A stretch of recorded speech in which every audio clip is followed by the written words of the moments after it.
Hola, bonjour, hello. Welcome to Shantu's Tarot. Hi, everyone. Welcome. This is a general love reading for the sign of Aries for the month of November 2021.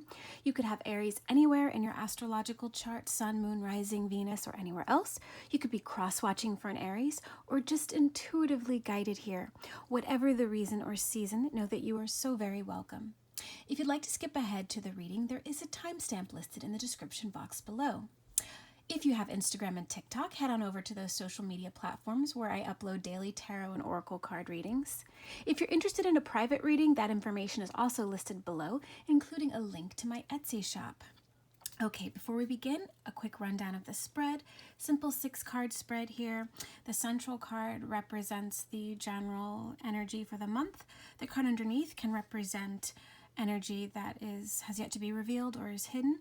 And then the 4 cards on either side of the central card can each roughly represent the general energy for each week of the month. Remember, these are general readings, so just take what resonates and leave the rest. Okay, Aries. Underneath the deck, we have the Ace of Pentacles. So this could be some sort of offer, could be a pay increase, promotion of some kind. It could be a small offer, small practical offer in your love life. Yeah, maybe someone has made an offer, and I see the 3 of Wands underneath here, and maybe they're waiting for your answer. So just take that if it resonates.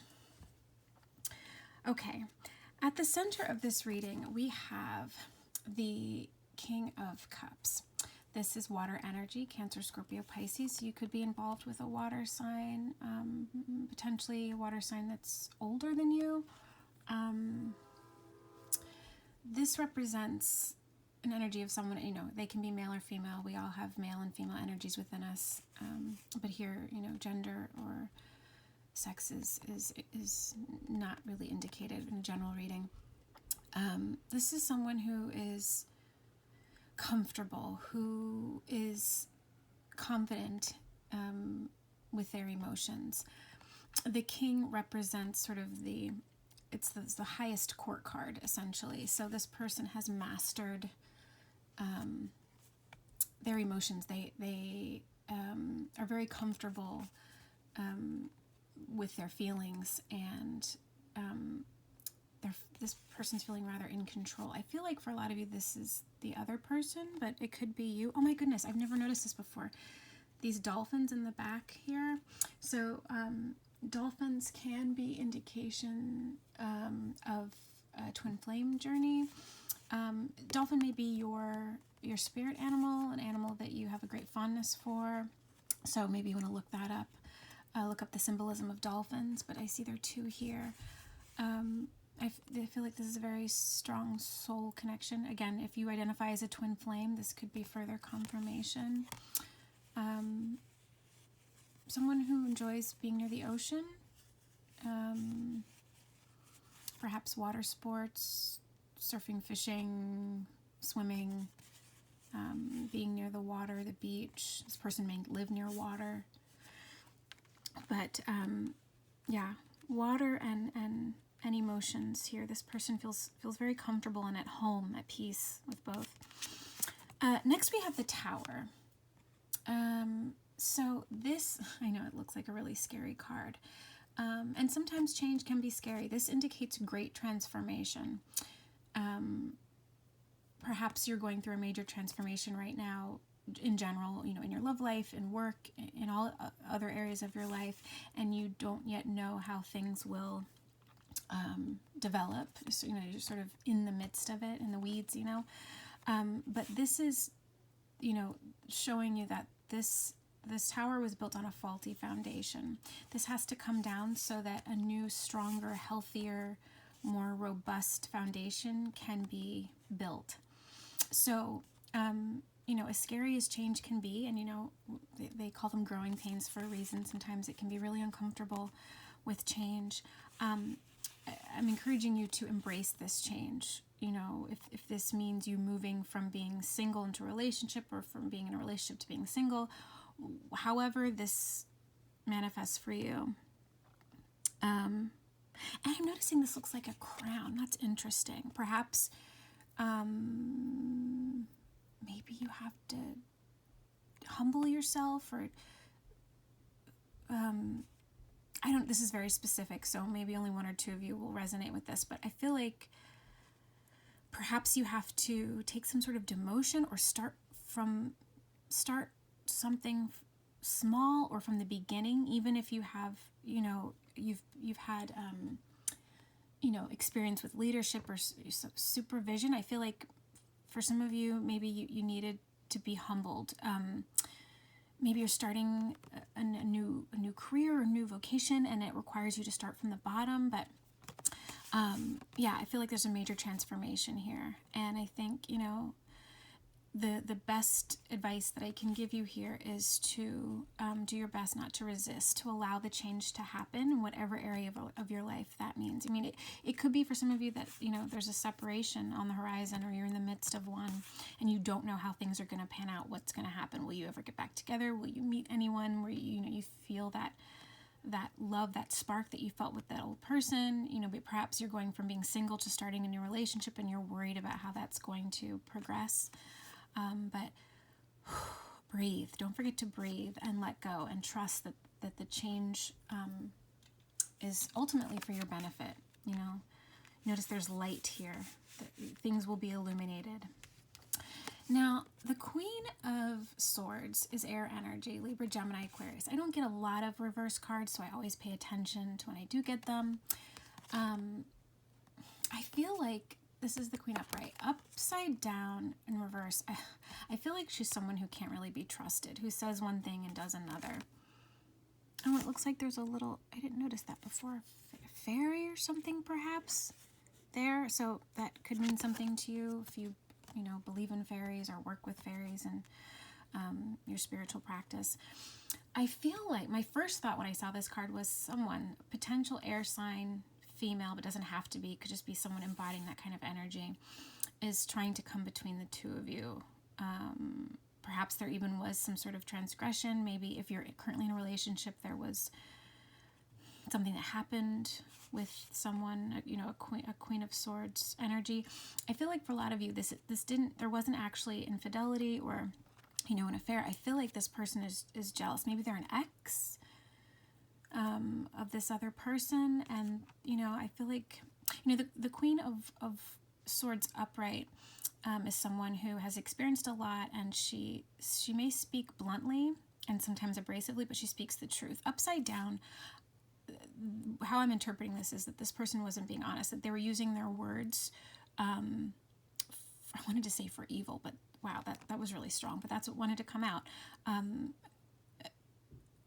To use their words to communicate in order to create a negative outcome.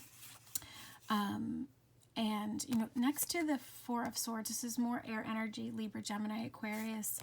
I feel like whatever this was, or perhaps is coming, it's causing you to retreat. Even though that this person here, this Queen of Swords, is not accurate or speaking the truth, whatever the chaos or drama that they've caused has caused you to sort of take a moment to just gather yourself and your thoughts. Don't allow yourself to be brought down by this person's negative, low vibe energy, okay? If you need time to withdraw, to figure out what your next step is going to be, do that. For some of you, this person could be someone that you work with, but I just feel like there's this energy of someone who does not have your best interest at heart, and it's someone outside of your connection who's potentially very jealous. But if you need to take some time away, take a personal day, go away for the weekend, just retreat perhaps with your loved one, just to okay, we need a break from all this other chaos and drama and dishonesty and untruth. Do that. Take the time that you need to gather yourself. Yeah, Three of Swords here. So this can indicate disappointment in love, a lot of air energy. What this person has said the gossip, rumor, whatever, it could, hurt you very much. Even if it's not true, I feel like there's some heartache here. It may cause some discord between you and your love interest or your partner. But this is not everlasting, pain or separation. If you need to take some time, even if it's by yourself, to yourself, maybe even some time away from your love interest for a bit. That's not saying that you're going to break up or you have to, but it's this. What I'm getting is this is fleeting. It's not something that's going to be permanent for many of you. And even if that what this person is saying is untrue or unkind, it can still hurt you. Just because you're a human being, and you have feelings, and that's totally understandable. Don't allow this person, though, to rob you of your joy. If you need to take some time out to lick your wounds and to figure out how you're going to combat this or respond, take that time that you need, and allow yourself to be sad if you're feeling sad. I really like that the last card for this spread is the Six of Wands. This is fire energy, your energy, Leo, Sagittarius, Aries. So I feel like you're coming out on top, regardless of what happens. Even if this all doesn't go down in the month of November, you come out, with the prize, right? With the relationship, with your dignity intact, because what goes around comes around. The karma and the energy that these people or this person is putting out into the world will come back to them. As long as you stay in your power and maintain your integrity and come from a place of love and compassion. I'm not saying you should allow this person to drag your reputation through the mud, but take the higher ground in the way that you respond. Don't sink to this person's low vibrational level. But I love that it ends here with the Six of Wands. This is success. This is I wanted to say Chariot. It's not the Chariot, but it makes me think of the Chariot because that's also a card of success, of victory. You're going to overcome this. Don't let this person bring you down, okay? This is just a bump in the road. Think of it that way. But you're going to come out on top, Aries. This is a positive card here for you. All right, Aries. In order to round out your reading, I'm going to pull a card from the Romance Angel Oracle deck. So angels, archangels, benevolent spirit guides, Holy Spirit, please continue to bless and protect me, this deck, and this reading. Provide us with one final love message, please, for Aries. What Aries most needs to see, feel, hear, know, and understand at this time. One final love message, please, for Aries. What does Aries need to know? One final love message for the month of November 2021. One final love message, please, for Aries. One final love message, please, for Aries. Ooh, that's too many. Let's try to do that again. One card, please, Spirit. All right. Ooh, passion. Allow your heart and soul to sing with joy. So passion makes me think of fire, and your fire sign, so that makes sense. So if you're able to channel that passion, especially if, passion can be used positively or negatively. Negatively would be lashing out in anger, perhaps, particularly if you're feeling threatened. Try to channel that energy is what I'm getting. Any passion, whether it's anger or frustration, or if it's, sexual desire or love, try to channel that into positive or healthy ways. Don't allow your passionate nature to manifest itself in a negative way. Keep your eyes on the prize here. It made me think of the Six of Wands here too. Like, no matter what else is going on around you, what other drama other people are trying to create and stir up and suck you into, keep your focus on your love interest, on this person, because that's what really matters, right? The passion between the two of you, the connection. Don't let others distract you from what's really important. Okay, Aries, I do hope that you enjoyed that reading. Thank you so much for your likes, shares, comments, and subscriptions. It means so very much, and it helps this channel to grow. Wherever you are in the world, I'm wishing you so much love and light. Take good care.